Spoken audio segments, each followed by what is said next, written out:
Now it's time to talk about financial planning. For that, we turn to our financial planning expert, Harrison Johnson, CFP. Harrison, thanks for being on the show today. Yeah, thanks for being here. I heard you guys say earlier that I never have any good news. So Yeah, I don't think you have good news today. I didn't either. think you heard that. Well, today you're talking about 529 withdrawal plan. So is this good news? Or pitfalls? I'm sorry, pitfalls. it's something to be aware of. And, a lot of people have some knowledge of how things work, and I just try to add context to that. But with the 529 plan, so it's an education plan. A lot of people associate it with college funding.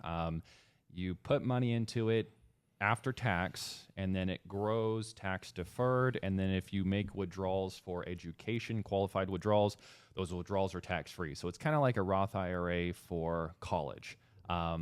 So the thing I wanted to point out here is, number one, if you make a withdrawal that is not for college, the earnings component of that is subject to taxes and penalties. So if you're in California, you have federal taxes, you have California taxes. Also, you have a 10% federal penalty and a 2.5% state penalty. So that's just on the earnings portion, though. So if you put money in, only the growth, if you withdraw that, has taxes and penalties on it. But the main thing I wanted to talk about is the tax bill that passed a couple months ago. It had in there some provisions that increased what you could take qualified education withdrawals for.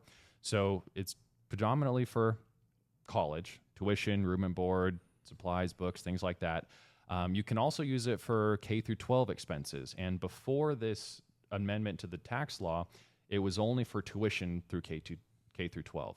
Now you can use it for tuition for K through 12 plus supplies and books and other things like that. But the thing about it is 529 plans and this tax bill was all federal. So in the state of California, the state does not recognize any qualified K through 12 expenses. So tuition, supplies, anything that you take K through 12, the earnings component of that is subject to California state income taxes, and it has the California state 2.5% penalty on it. It's basically like most people are 9.3, so I mean you're at about 12 would be the penalty in taxes for the average person. Yeah, on the earnings component. And it's probably just a shocker. Like, you think you're trying to do all the right things. And I know you've talked in the past about 529 plans. Should people do them? Should they not do them? I've talked in the past, too, about a lot of people I don't think should go to college. Not everybody needs to go to college. And then you get these plans you're kind of stuck with. It's important to know what happens if you say, well, my son or daughter didn't go to college. I got this 529 plan. You're going to be hit, I'll say, fairly hard with the penalties in the state and federal. Many times you'd probably be better off just paying capital gains rates along the way. Yeah, especially if you're in the 0% capital gain rate. Because with the 529 plan, the benefit is the tax-free growth. You don't get any benefit for contributions. It's only the growth portion, which means to get the most tax-free benefit out of it, you have to put money into it as early as possible and as much as possible, so there's more time for compounding and growth. But that means, if you have a young child that you're trying to fund through, if you use anything K through 12, you're going to have extra taxes and penalties on it. So that means college is really where you get the everything tax-free, but that means you might be making contributions for somebody who's young and they're not going to be in college for, 15 years. Who knows what college is going to look like in 15 years? Yeah. And will your son or daughter go to college? I mean, and these are things when people come in for a financial plan. You go over this, you explain the differences. Should they do a 529 plan? Should they not do? I mean, I know when I was younger and had my kids, I said I'm not going to do a 529 plan. Or then it was called what they called UPMA, CUTMA accounts. Those are custodial accounts, very similar. There's also like educational IRAs or Coverdell accounts. Coverdell, there was a few of them. But I never did them. I thought, no, I'm going to build my own wealth, because what if my kids decide not to go to college? Well, they don't turn out so good. Chase turned out pretty good, so. It's only the other three. I don't want to. They all suck. No. Fortunately, there is another provision with 529 plans where if you have money left over and you don't need it for education or anything, up to $35,000 can be withdrawn and then used to contribute to Roth IRAs for the beneficiary of that. So there is that slight, backdoor out of it. Let's repeat that one again.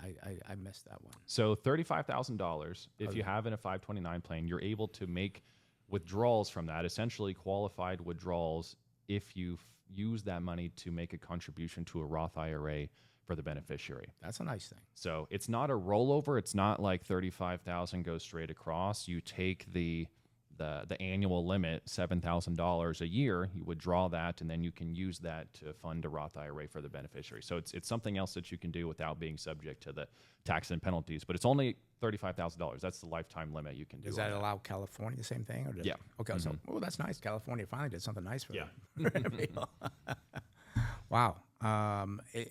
It's so important when you look at all these different things, and people. I've always say this. I won't go too deep into it. When you go to a financial plan, they're trying to sell you mutual funds or do mutual funds or manage your money. There's so many things are missing because every week you come up with something different. And like the $35,000 going from the 529 to a Roth, I bet you many financial planners don't even know that.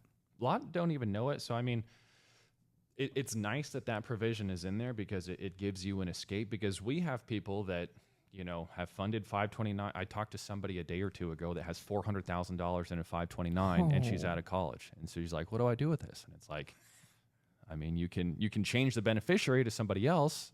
She has a son, so she's going to think about doing that. But, you want to know how all of these things work. That's why, I try to add context, because people think, 529 is used for education. Well, be aware of all the rules and stipulations on, what funding that account means long term. I mean, I'll tell you, you mentioned you didn't do it. Obviously, my two daughters, I'm not starting a 529 for them. I just think I'd rather, if I was going to invest for them, as I said, invest in a brokerage account, or kind of just, I like to have control too, because at the end of 18 years, as you said, it's like, well, what if I don't think my daughters are ready for getting $50,000? In an UPMA account, you got to give it to them. Mm-hmm. In a 529 plan, if you don't give it to them, well, then you got to pay all the penalties and taxes on it. So, you might give up some tax benefit, but I think the 529, the benefits are so limited, I don't think it's worth the risk. Well, especially a lot of people think about college when their kids are like 15, 16. And at that point, it doesn't matter. There's no room for growth, so the tax-free benefit isn't there. So, 529 plans only make sense if you fund it early, but now you don't really know what those dollars are going to be going toward, and you're subject to all those limits. And I know you got to run real quick here. Do you think most people do it because, it's tax-free? Yeah, that's absolutely why they do it. They don't think ahead 15 years, like as Chase mentioned, other factors, just as they're tax-free. So that's, again, why they need to go to financial planner. Harrison, thank you very much. We appreciate it. Thanks, guys.